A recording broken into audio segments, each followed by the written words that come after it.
Hey guys, I'm Neeson. I'm a wedding photographer from Northern Ireland. Welcome to my YouTube channel. And today I have a video for you on flash versus no flash. I want to give you some insight into when I would use flash, when I don't use flash, and the reasons for that. Just want to say first of all, could you please subscribe to my channel, share it if you can, and like and comment. Ask me anything you want, ask me any questions maybe for future videos. I'd be happy to oblige if possible. So yeah, I want to give you a wee insight into my thinking behind using flash. As you know, probably know I'm a part of the Photox Pro team here in the UK.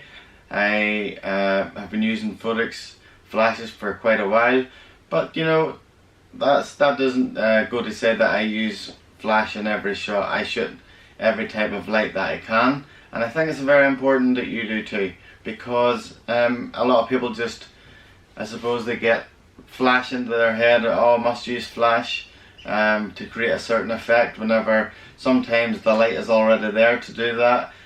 Sometimes the mood of the scene, of the couple, or whatever it is you're photographing, maybe it doesn't suit a certain type of lighting. So I think some people maybe just need to educate it into how to, or when to use flash, how to use it. So that's what I'm going to try and do today. I want to show you the difference that it makes in some shots, how amazing it can make a shot look. It can also make a shot, if not used correctly, it can make it look sort of not too good. So yeah, let's get into the computer here, and I'll show you some shots that I've already taken, hopefully with some flash and without some flash. So here we are. I have an image on screen that I have taken in the last few days. It's a wedding that I shot on Friday past, so I haven't actually edited these photographs yet. But whenever, I just want to show you the difference obviously in flash and no flash, as I've indicated on the screen. So you can see with the image on the left, there's not just used natural light, and with the image on the right I have used flash. Now whenever I was shooting this wedding, I seen sort of grunginess of this door, and I thought I would really like to shoot here. So basically I took a few shots of the bride on her own, and I also took some shots with the bride and groom. The difference in the two shots is there's quite a big difference there. I myself prefer the look of the flash. I'm not sure about you, maybe you could let me know with the comments below.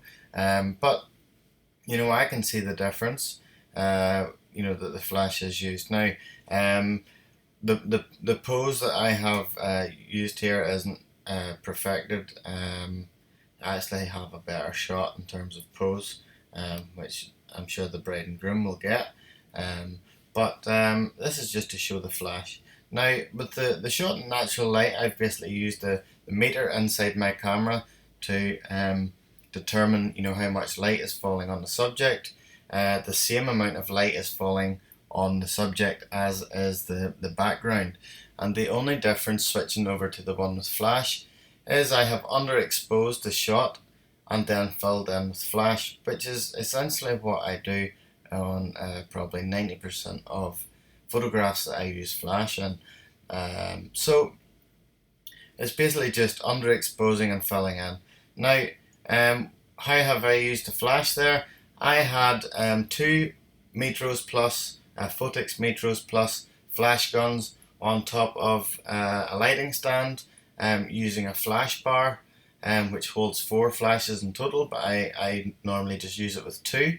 I am triggering it with the Photox Odin 2 controller, which does an amazing job. You can control 5 different flashes at once from the top of the camera, but here I have been using 2, and basically both flashes have been onto the same channel and group, and on one flash I have added or the exposure, or sorry, in both flashes the exposure has been exactly the same. The only difference is on one flash I have changed the zoom feature to 24mm, and the other flash I have changed the zoom into 135mm.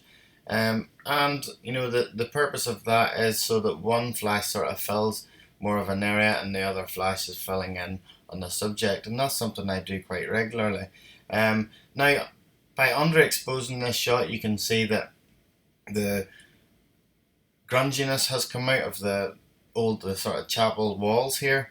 It's an absolutely beautiful location, and the grunginess sort of makes that, and that's the purpose of underexposing. And then the flash has been filled in. I have actually shot this on TTL. I would use TTL sometimes, depends on how quick I need to take a shot. Sometimes we're in a real hurry, other times it just works. Sometimes I just use TTL to get myself to a point and then switch the flash over into manual mode.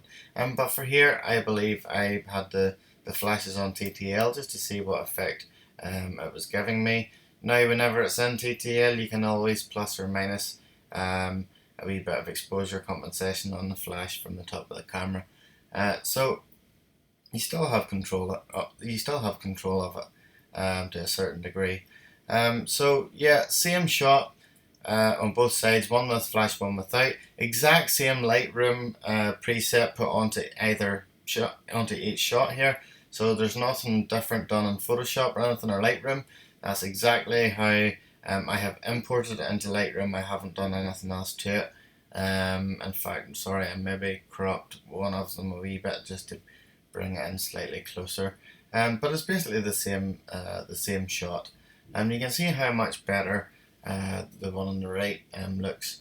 Now I will edit that picture slightly. I will do a wee bit more sort of work to it, but that's exactly the way it is as stands. So these are the pictures I'm using on the avatar of this video. So I'm just going to go out of that and go into Lightroom, where I have a few shots already selected here, just to show you the difference that flash can make in some shots. So we'll actually go over here. I'm just going to go on to view both of these.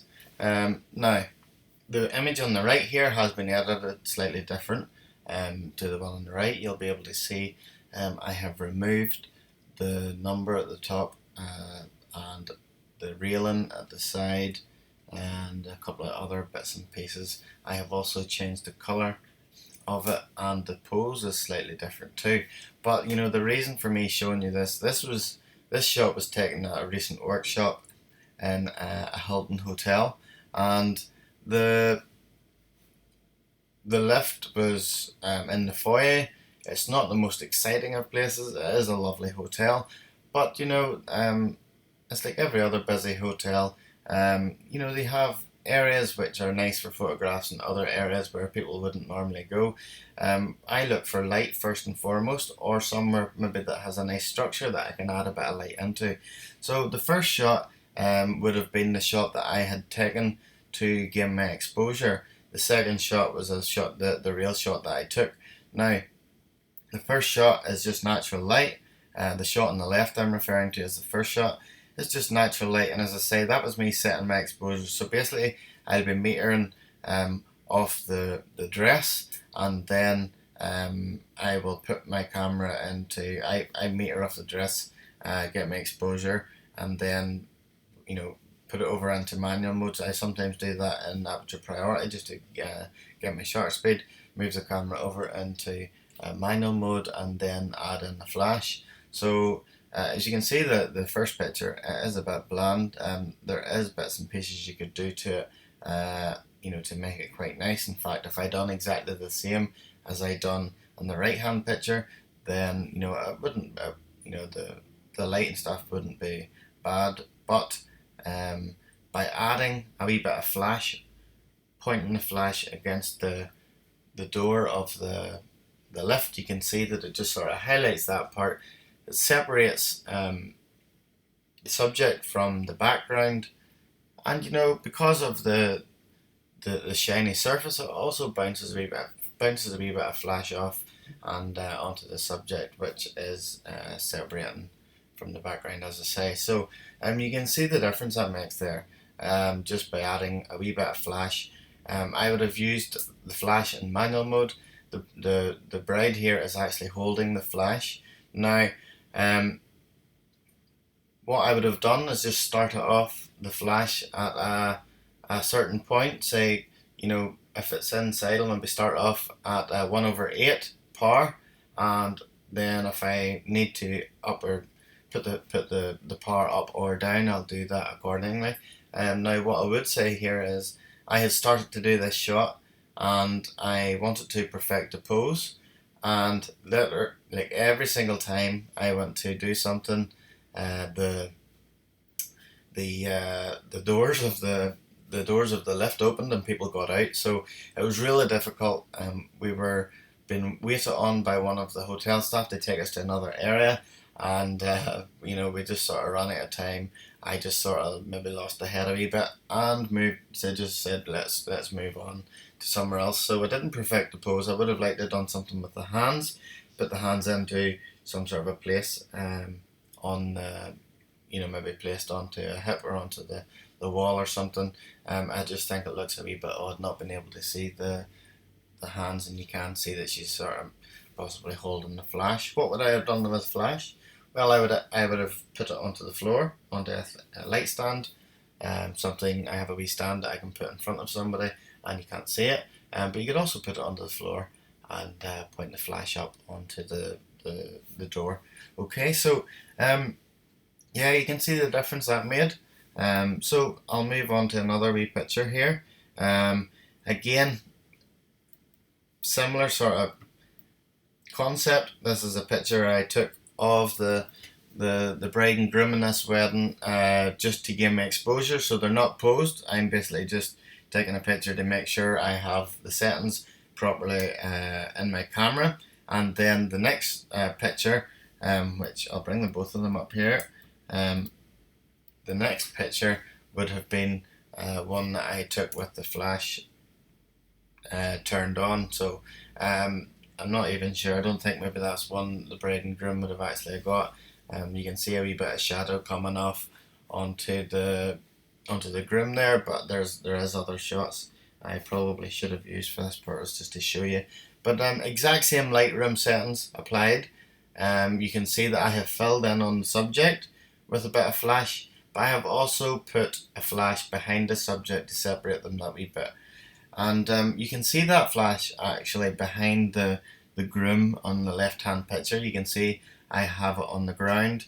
It's on one of the wee gorilla pod or whatever you call those things. I'm not 100% sure. So that's just an ordinary speed light on the back there. And then on the front, I believe I was using the Indra 500, which is the more powerful, the 500 watt version of the Photix light. I had the beauty dish on that with a grid, which is coming in nicely onto the bride and groom there. In fact, no, I'm telling you a lie. I had 2 meters plus on a light stand, so there's two bare bulbs going onto the bride and groom there. But you can see the difference there, filling in the flash. Is lovely picture. The final couple of pictures that I had posed correctly gave the bride and groom are absolutely stunning. And you know, that's the kind of result, that's the kind of effect that I'm going for in a lot of my shots. I'm trying to darken the picture down slightly, and I'm filling with a flash. So I'll show you another here. So this picture I took in a workshop recently, and I was basically showing here, you know, filling in with flash. It was a very, very sunny day. The sun was high in the sky. I placed the couple in a sort of behind this tuft of grass or reeds, whatever you call this, at the beach. It was in the sand dunes. I placed them in shadow area, and then I filled in with some flash. I filled in with the Indra 500.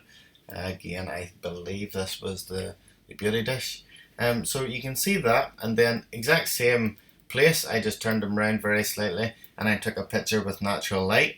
Now you can see with the picture on the right, it's the same. It's still a nice picture. It's a very windy day, by the way, and this picture's more or less unedited, apart from a few Lightroom settings. So you can see the hair blowing all over the place. So on the picture on the right, you'll see that I've had to overexpose to get the skin tones right, to get exposure on the skin tone right. Overexposed there probably about 2 stops, which in return has highlighted or sort of blown out the background a wee bit. Now, that is the way a lot of people shoot. I shoot like that too. It's nice for certain shots, and that's fine.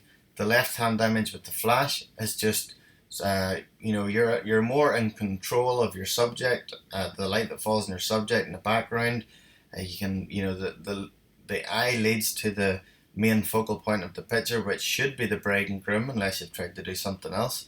Whereas the other picture there, as nice an effect that is, your eye doesn't always go to the center focus, which should be the bride and groom. It sometimes goes to the background, and that's the problem with overexposing like that.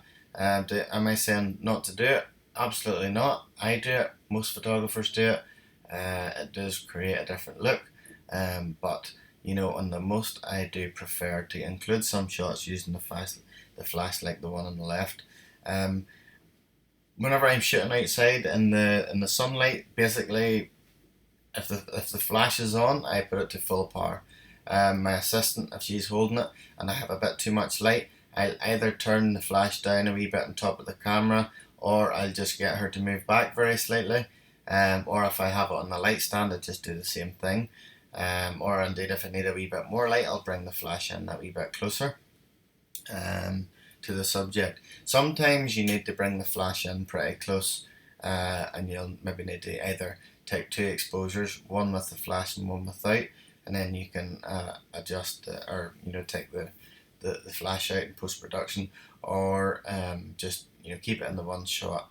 What I would tend to do is, if the flash is shown in the frame, I make sure that it's shown on a piece of sky that I can easily clone out, or use the fill content aware feature and easily take it out that way. So I find it easier to do that than use sort of 2 exposures. And also in terms of a competition, sometimes it's best to do that because you might not be allowed to use a double exposure in the competition, whereas you might be allowed to use a cloning tool. So there you are. That's another picture.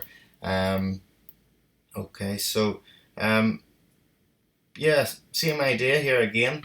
This is a couple of shots I done for my latest few YouTube tutorials, which so a couple of them are uploaded, but if you keep tuned and keep subscribed, you'll be able to see these ones soon. So this is another picture that I have taken of Destiny, a beautiful model here. I've chosen to shoot some of these YouTube videos, and you can see here is natural light. I have had to overexpose the shot just in order to get the shot exposed. Now, the quality of light on the subject isn't that nice. I do love the leading lines here in the shot, which really sort of help the composition. I have shot here multiple times before. I do like it, but as I said, the quality of light on the subject isn't nice. And although sometimes you can, for instance here I have, in my next shot, as you'll see, I have underexposed and filled in with flash, just the same way as I've done before. Now there is different settings on. I have edited the right picture. I have smoothed the skin tone fairly quickly by using one of the filters on Photoshop, Imagenomic or something like that, and I've also put some blue tones into the background. But yeah, as I say, you got to understand when to use flash and when not to use flash. For instance, sometimes you could pull your camera out here and take a shot, and there could be a lovely piece of reflected light on the subject, and you may not need to use flash. In this case, I definitely needed to use flash because there isn't enough light on the subject's face. I've had to overexpose and you can't even see the eyes. It's not very flattering. Whereas if you move over onto the right hand picture, you can see totally different looking shot. I can now see the catchlight in the eyes. Your eyes are drawn, or our eyes are drawn straight to her eyes.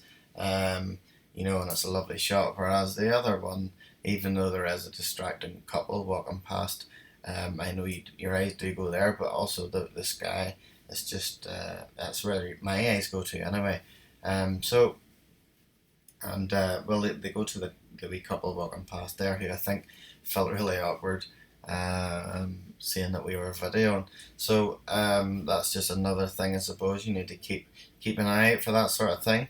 I just shot on there because it wasn't the main shot. I was just doing a test shot to show you exactly the way the light would be by not using the flash. So again, I hope you like that. That's the sort of shots that I like. By the way, the light I have used here is the Photox Indra 500, and I have an octobox on it. It's quite a small octobox. I believe it's maybe 80 centimeters wide, and it's also a pop-up softbox, or octobox I should say. It's like an umbrella type one. Literally goes up in 2 seconds. Very, very effective. Really good job. And then that's what I've used there. So yeah, that's the sort of stuff I like. If you like that type of stuff, please comment. Please let me know what you like. So yeah, I'll move on to another shot here. This is 5 minutes after I took the other one.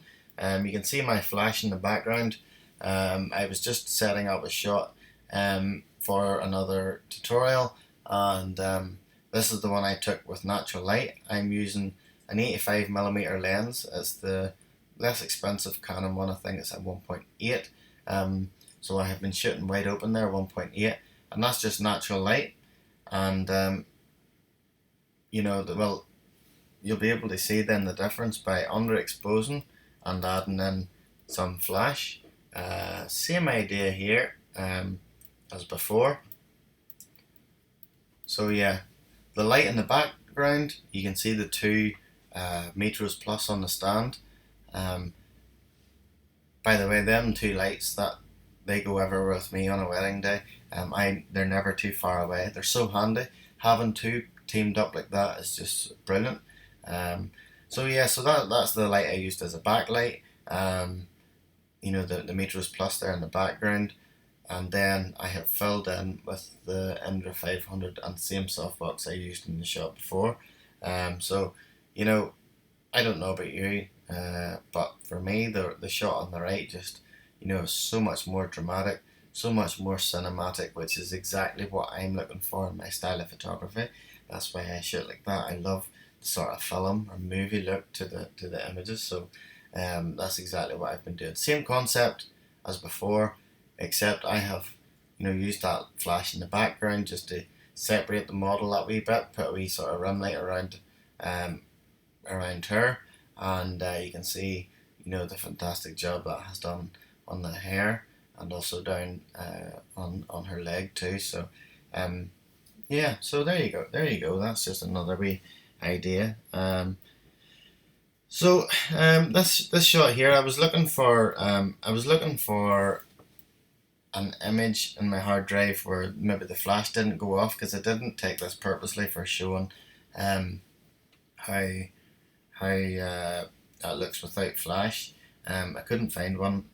Obviously didn't take a pre-shot without the flash. So, but anyway, you can see the light is coming from the sunset behind, and if I hadn't have put flash on here, these guys would have been in silhouette.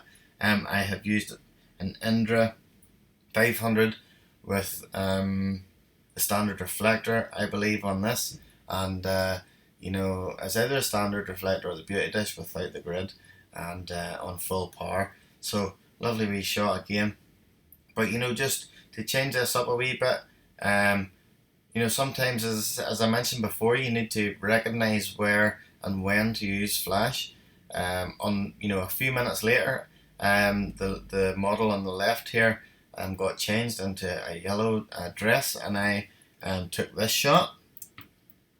And this was on a workshop, so I was just basically showing people, you know, what to do and what not to do and different things. So this is natural light. This is the sort of orangey yellowy light coming off the sun onto the model. So but the picture on the right is pretty much unedited, maybe a bit of contrast in that in Lightroom. But you can see, you know, by using light properly, you don't always have to use flash. Like I can, you know, turn the models around a different way and use the available sunlight on their face, which there works out fantastic. The light is quite yellow, orange, so I would need to do a wee bit of work on that in post production to get the skin tones at a better sort of colour and tone. So yeah, there you are. Another couple of ideas here for using flash. This is a wedding short time ago. This is natural light. It is, you know, obviously a nice wee shot. We have the bride walking along and the sheep looking in the background, which obviously doesn't happen every day. And then I have done another shot with the flash, which you can see here. Well, the sheep have disappeared. The flash must have scared them off, but you can see there that I've just been able to darken down the shot a wee bit and add a wee bit of mood by using flash. Another workshop in this picture, you can see, you know, where we're shooting. We're shooting on a balcony outside the Hilton Hotel. The balcony is looking over the golf course. We're in full daylight. The sun is quite high in the sky. Really not that nice light at all. The location, although looking out over the balcony here, the location is beautiful, but you know, obviously shooting across tables like that, it's not very pleasant, it's not very nice, and the light is awful on the bride, and not a very nice shot at all. But you know, by going down onto a lower angle and introducing a wee bit of flash, and this is just a bare bulb with one flash being held quite close to the model, and that's been the difference between these shots. You know, with using one flash, the flash could do with being moved around a wee bit. There's a wee bit too much spill coming off onto the other side. But you know, I was demonstrating on the workshop exactly what you can do with one. And you know, this is the same sort of concept. Underexposing in full sunlight, I would generally underexpose by about 2 stops and fill in with my flash. That's one flash gun there on full power. So it is. So I've also shot there, I believe, at f2.8, and the flash would have been set on high speed sync, because my shutter speed was probably up quite high. So there you are. Hopefully that has given you a wee bit of insight into you know, when and where I would use flash. Other times I would use it would be the likes of, you know, in the ceremony. I can, you know, but I generally use flash on top of the camera in there and try and bounce it off walls and, you know, ceilings and different things. Sometimes even bounce it off my hand or bounce it off people. But we'll maybe get another wee tutorial, another wee video explaining that sometime soon. So yeah, that's good. I don't think there's many more here. Well, I'll show you these just for the crack, really. Crack in Northern Ireland maybe means something else to what you believe crack to be in a different country. Crack is basically fun for us, so I'm just showing you this for the fun of it. This is pretty much unedited picture taken at a wedding a few months ago. You can see there I have been filling in the bit of light onto the subject, and there's a flash behind which my assistant is holding. My assistant is hiding in behind the bride and groom there and holding the flash up between. Another shot that I have taken seconds after this is probably the main one, is this one here, and that you can see has a bit more sort of emotion to it, and that's the shot that I've used. And you know, these shots are different. They're probably different to what the person beside you is doing. I know high speed sync and all the rest of the flash, you know, things. It's a lot of people are using it these days, but on a global scale, yes, they are, but not everybody's doing it around where I live. And this, I believe, is helping me in my business. It's helping me, get customers that I like. But I'm not doing it to get customers. I do my work because I love what I do, and this is the type of shots that I'm passionate about. So you can see there one flash, one flash in behind and another flash under the subject. The flash behind is a bare bulb on manual mode. The flash on the subject is an Indra 500 with umbrella on it, and it was actually, I remember, on TTL, which has worked quite well there. I shared this on social media. I tagged the bridal company, which was Justin Alexander, and they featured it on their website and on their social media as well, which gives me a wee bit of exposure. My logo and stuff's on it, which is good. I'll show you this here actually. So this picture here was taken, probably minutes before I took this and this. So if I go back to the original one here, this was a bar in the hotel. We had to walk through this bar just to get to the location outside. If you can see what the bride's leaning up against the bar. It's not the most pretty place. It's just basically, it's a bar area. It probably looks a bit like a social club type thing. And there was chairs everywhere. There was chairs up on top of tables because the room wasn't in use. But there was this really, really strong piece of sunlight coming in through the window and going onto the front of the bar area. And I basically put the bride down here, asked her to pose the way she is. And there's no flash here. This is just natural light. That's the light coming in the window. But what I've done, it is quite hard light, yes. If I had just got her looking into the camera with a smile, it wouldn't have worked. So basically I had changed the pose to suit the light, and she is leaning against the bar and has this look, and that's basically to suit the light. So it's very important to get the pose suits the light and the light suits the pose type thing. So that's something else that you need to grasp, and maybe this comes a lot of this comes with time and practice. So there you are. So I think that'll do. Thanks very much for looking at this here. It was a pleasure, and hopefully you can come back again to my other tutorials, and thanks very much.